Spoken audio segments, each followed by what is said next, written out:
ng bayan, maasahan anumang panahon. Magandang araw po sa ating lahat. Narito na ang latest update sa lagay ng ating panahon ngayon at sa magiging lagay ng ating panahon sa susunod na 24 oras. Sa kasalukuyan ay wala pa rin tayong namomonitor na anumang sama ng panahon gaya ng LPA o bagyo na posibleng makaapekto sa ating kapuluan sa susunod na 3 hanggang 5 araw. Bagamat wala man tayong nakikitang LPA, may mga kaulapan naman at ito ang Intertropical Convergence Zone na nakakaapekto lalo na sa may Mindanao.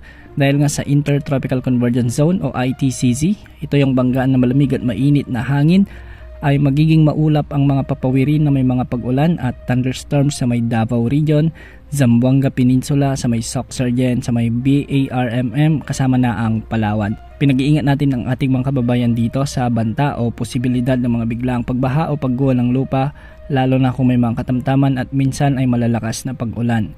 Samantala, umiiral naman ang amihan sa may extreme northern Luzon, particular sa may Batanes at Babuyan Islands. Ang mga lugar dito ay makakaranas din ng bahagyang maulap hanggang sa maulap na kalangitan na may mga kalat-kalat na mahinang pag-ulan.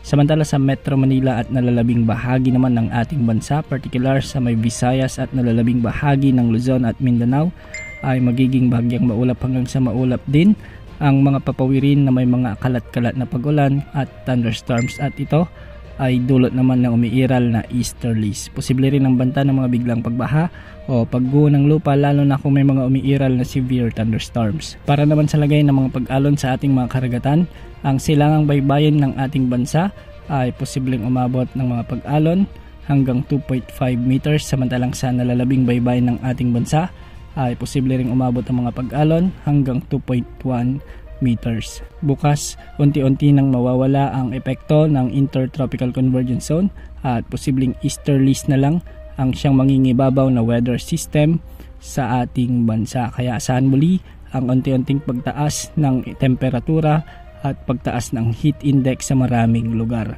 Yan ang update sa lagi ng panahon. Ito pang weather update ng bayan, maasahan anumang panahon.